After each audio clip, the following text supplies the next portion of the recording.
प्रिय विद्यार्थियों, agriculture part first के तहत आज हम समुदाय क्या होता है उसके बारे में चर्चा करेंगे। समुदाय एक विकास हेतु अलग अलग संस्थाओं में अनेक कार्यक्रम प्रारंभ किए, जिसके तहत व्यक्तियों का सामूहिक विकास हो सके, पूरा समुदाय का विकास हो। तो इसकी परिभाषा भी कई प्रकार की हैं। उसमें पहली परिभाषा है और महत्वपूर्ण है, वो मैकाइवर और पेज के अनुसार है। पेज किसी का नाम है।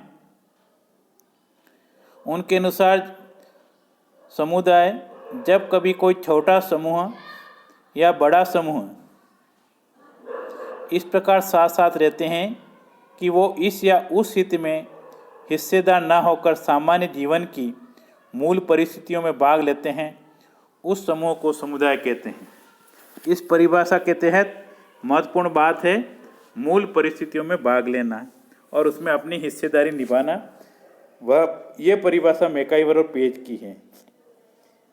डेविस के अनुसार जो समुदाय लघुतम क्षेत्रीय समूह हैं और जिनमें सामाजिक जीवन के सभी पहलू सम्मिलित होते हैं, उनको उन्होंने समुदाय कहा है। एक परिभाषा बोगार्डस की है, ये अच्छी परिभाषा है। बोगार्डस के अनुसार समुदाय एक सामाजिक समूह है जिसमें हम की भावना का कुछ अंश होता है और जो एक निश्चित क्षेत्र में निवास करता हो या रहता हो। तो इस प्रकार ये कई परिभाषा हैं समुदाय की।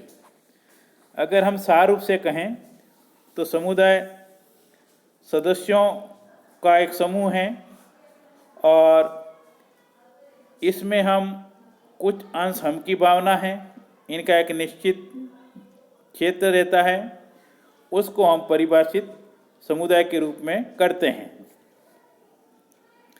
अब हम समुदाय के तत्व की बात करें, एलिमेंट्स ऑफ कम्युनिटी, जिनके आधार पर समुदाय का निर्माण होता है। विद्यार्थियों, हम जानते हैं कि सामाजिक जीवन में समुदाय की भूमिका महत्वपूर्ण होती है। प्रत्येक मनुष्य किसी न किसी रूप में एक या एक से अधिक समूह का सदस्य होता है और ये एक स्थान या क्षेत्र में निवास करते हैं। इनकी प्रमुख तत्वों में ये आता है कि निश्चित भू क्षेत्र, एक डेफिनेट टेरिटरी होती है, इलाका होता है, क्षेत्र होता है। डेविस लिखते हैं कि क्षेत्रीय समूह समुदाय की सदस्यता एक निश्चित स्थान पर रहने के कारण होती हैं। समुदाय अमूर्त नहीं है, इसे देखा जा सकता है और व्यक्ति इसके सदस्य होते हैं। समुदाय में व्यक्ति का होना जरूरी है। दूसरा तत्व है इनका सामान्य जीवन क्रम। सामान्य जीवन क्रम से तात्पर्य है कि समूह के व्यक्तियों का रहन सहन, खान पान, वेशभूषा और ये सब चीज़ें सामान्य जीवन क्रम के तहत ये अपना काम में लेते हैं या अपनाते हैं। ये एक समूह का एक आवश्यक समुदाय का एक आवश्यक तत्व होता है और इनका एक उद्देश्य होता है जिसके तहत ये अपना सामान्य जीवन व्यतीत करते हैं। तीसरा जो तत्व है स्थायित्व, परमानेंसी, एक समुदाय का आवश्यक तत्व है और इसमें सामाजिक संगठन होते हैं तथा समुदाय को स्थायी रखने की दृष्टि से समाज में हितकारी संस्थानों का गठन किया जाता है, जिसमें सामूहिक भावना के कारण स्थायित्व के तत्व होते हैं। फिर एक इनकी विशेषता सामुदायिक भावना, कम्युनिटी फीलिंग। जो भी समुदाय होता है उनमें सामुदायिक फीलिंग्स की भावना होती हैं। जब व्यक्ति स्वयं के स्वार्थ से ऊपर उठकर समूह के स्वार्थ की मान्यता देता है तो इसी को हम सामुदायिक भावना कहते हैं। यानी कि अपने खुद के व्यक्तिगत स्वार्थ को छोड़ करके पूरे समूह के स्वार्थ को देखना, वो सामुदायिक भावना के तहत कहलाते हैं। जहाँ हम की भावना पैदा होती हैं वहाँ पर व्यक्ति एक दूसरे को सहयोग करते हैं, एक दूसरे के सुख दुख में अपनी भागीदारी निभाते हैं और अपनी आवश्यकताओं की पूर्ति करते हैं।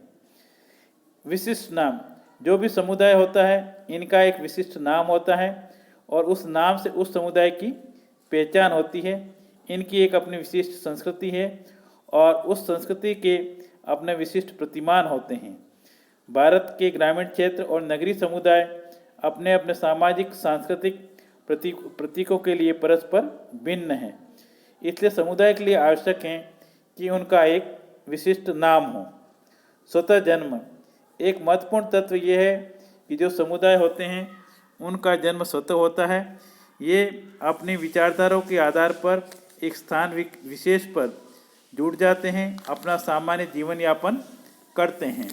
ये प्रमुख तत्व एक समुदाय में होते हैं। तो आज मैंने आपको समुदाय और उसके प्रमुख तत्वों के बारे में जानकारी दी। धन्यवाद।